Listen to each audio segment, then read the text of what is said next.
अस्सलाम वालेकुम अज़ीज़ तलबा तालिबात, इज़्ज़त क्लासेस में आपका इस्तकबाल है। इस वीडियो से हम शुरुआत करेंगे 10वीं जमात के मैथ सेकंड के सबक नंबर 3 दायरे की यानी सर्कल की, जहां सबसे पहले हम देखेंगे उसका इंट्रोडक्शन। हम देखेंगे दायरे के इस्तिलाहात के बारे में, साथ ही साथ ममास क़ाते ख़त के बारे में। उसी के साथ साथ में हम इस वीडियो में सीखेंगे निफ्स कुत्र ममास के मसले के बारे में, साथ ही साथ ममासी किताब के मसले के बारे में। तो अभी तक कि आपने हमारा चैनल सब्सक्राइब नहीं किया है तो सब्सक्राइब ज़रूर कर लीजिए और साथ ही साथ इस वीडियो को अपने दोस्तों तक फॉरवर्ड कीजिए ताकि उनको भी इस वीडियो का फ़ायदा हासिल हो। तो चलिए शुरू करते हैं। तो रियाजी मैथ सेकंड सबक नंबर 3 है दायरा।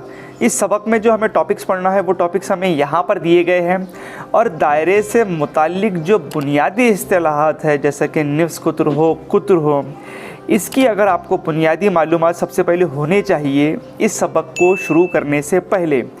तो अगर आप दायरे के मुताल्लिक तमाम इस्तिलाहात को समझना चाहते हैं तो ये जो लिंक यहाँ पर आई बटन पर क्लिक हो रही है इस पर क्लिक कर दे तो आपको दायरे से मुताल्लिक तमाम ही चीज़ें यहाँ पर मिल जाएंगी। इस लिंक पर आप यहाँ पर क्लिक कर दे तो उस वीडियो में आपको दायरे से मुताल्लिक तमाम ही मालूमात मिल जाएंगी। तो चलिए आते हैं हम इस टॉपिक के ऊपर में। सबसे पहले तो हमें दिया गया है मुतमासिल दायरे। तो मुतमासिल दायरे हमें पता होना चाहिए ऐसे दायरे जिनके निफ्स कुत्र की लंबाई एक जैसी है वो होते हैं मुतमासिल दायरे। साथ ही साथ है हम मरकज़ दायरे, ऐसे दायरे जिनका मरकज़ एक ही हो। यहाँ पर आपको 2 दायरे दिख रहे हैं उनका मरकज़ एक ही है। साथ ही साथ है मुतकाते दायरे यानी ऐसे दायरे जो एक दूसरे को किता करते हैं जिस तरह ये शक्ल में दिया गया है। अब इससे पहले 9वीं क्लास में हम एक ख़ासियत पढ़ चुके हैं कि दायरे के मरकज़ से वित्र पर खींचा गया उमूद वित्र की तनसीब करता है और उससे मुताल्लिक हमें सवाल यहाँ पर पूछे गए थे जो 9वीं क्लास में भी थे कि यहाँ पर DE एक वित्र है जिसकी पैमाई 16 सम है। साथ ही साथ दायरे का जो कुत्र है वो 20 सम का है। तो निफ्स कुत्र हमें पता है 10 सम का हो जाएगा, यानी ये जो निफ्स कुत्र है ये 10 सम का हो जाएगा। साथ ही साथ ये जो DE है ये 16 का है तो ये इतना DF 8 का हो जाएगा। तो हमें पता करना है CF की लंबाई। तो हम यहाँ पर 9 क्लास में हमने सीखा था कि भाई फिसागोरस का मसले का इस्तेमाल करके हम पता करेंगे 10 का कुव्वत 2 वज़ा 8 कुव्वत 2 बराबर होगा CF कुव्वत 2 के। तो 10 का मुरब्बा है 100 और 8 का मुरब्बा है 64। 100 में से 64 गए तो बचते हैं 36 और 36 है 6 का मुरब्बा तो CF की पैमाइश हो जाएंगी 6। तो ये हमने ऐसे सवालात हमने 9वीं क्लास में हल किए थे। तो पेज नंबर 47 पर और पेज नंबर 48 में अमली काम 1 और 2 में आपको वही एक्टिविटी दी गई है जो आपने 9वीं क्लास में पढ़े हैं। अब हम चलिए आते हैं हमारे अगले टॉपिक की ओर। हमारा अगला टॉपिक है क़ाते ख़त और ममास। अब आपको यहाँ पर एक शक्ल दिखाई दे रही है, यहाँ पर एक दायरा है और एक ख़त है। ये एक दूसरे को टच नहीं कर रहे हैं, एक दूसरे को ना किता कर रहे हैं ना मस कर रहे हैं। अब अगर ये ख़त इस दायरे पर वाक़ई किसी एक नुक्ते से छू कर गुज़रता है यानी मस करता हो तो ये जो दायरा है और ये जो ख़त M है तो ये ख़त M इस दायरे का ममास कहलाएगा क्योंकि वो इस दायरे के कि सिर्फ़ एक नुक्ते को यानी नुक्ता P को मस करते हुए गुज़र रहा है तो हम इसे कहते हैं दायरे का ममास।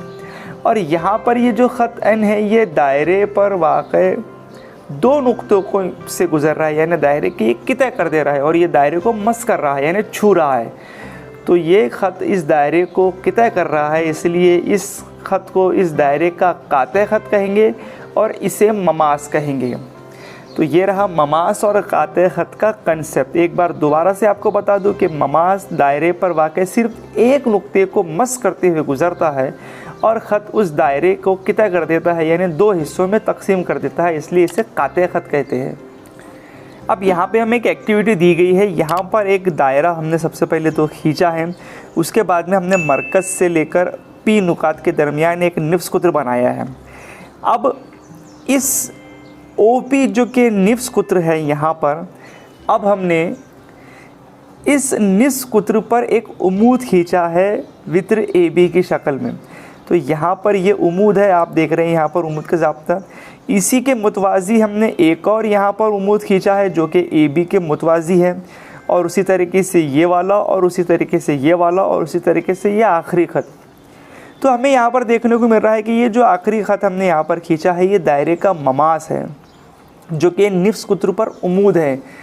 इसीलिए हमें ये बात समझ में आती है कि दायरे के किसी भी नुक्ते से गुजरने वाले ममास उस नुक्ते को मरकज़ से जोड़ने वाले निफ्स कुत्र पर उमूद होता है। इस खुसूसियत को ममास निफ्स कुत्र का मसला कहते हैं।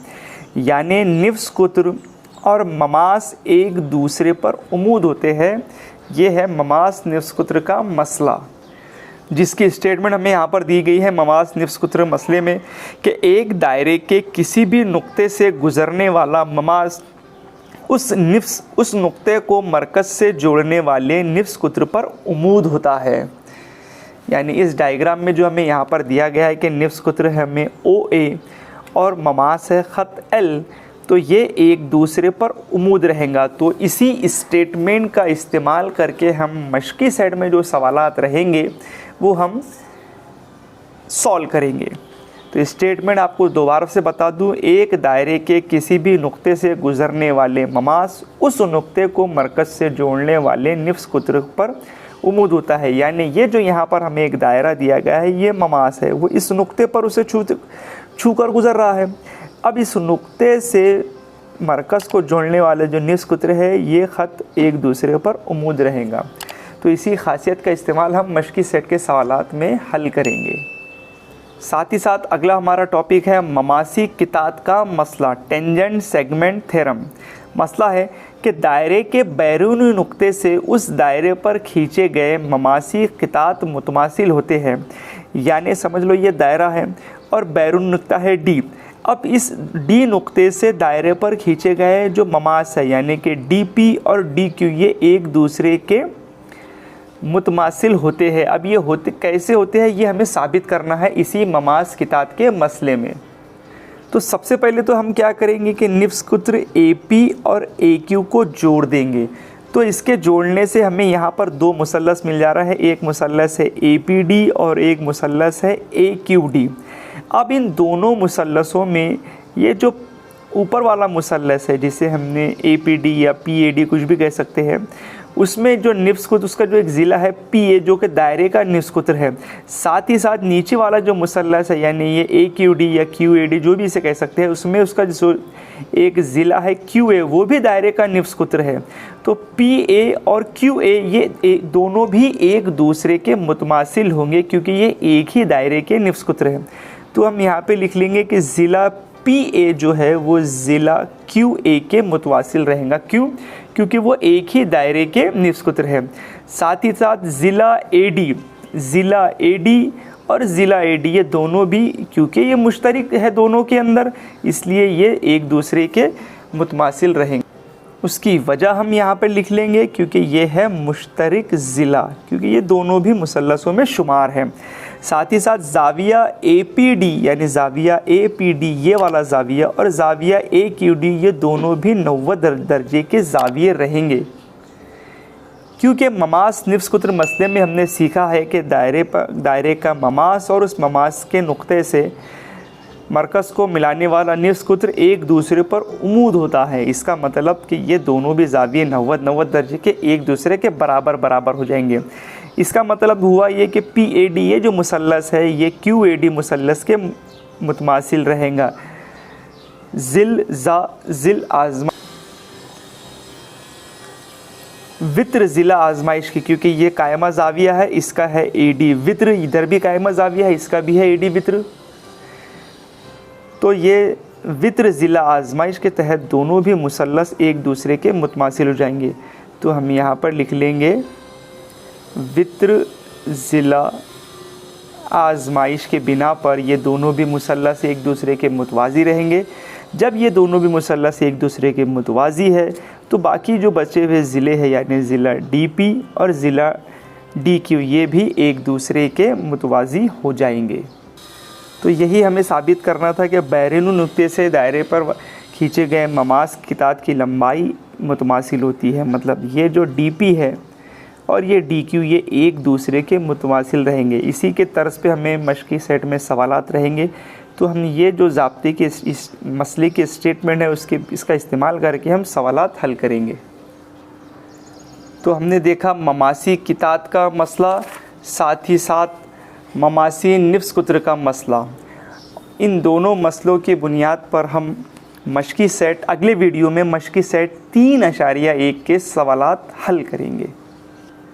और इन मसलों की स्टेटमेंट हमें पेज नंबर 54 पर दी गई है।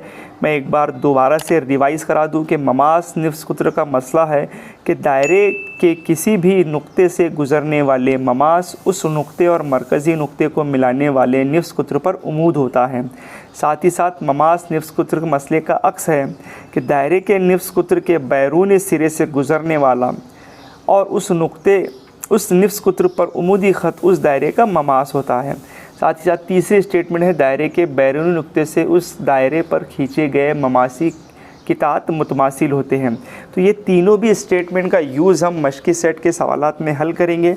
अगर अभी तक के आपने चैनल सब्सक्राइब नहीं किया है तो सब्सक्राइब कर लीजिए और इसकी लिंक अपने दोस्तों तक ज़रूर फॉरवर्ड कीजिए ताकि उन्हें भी इस वीडियो का फ़ायदा हासिल हो।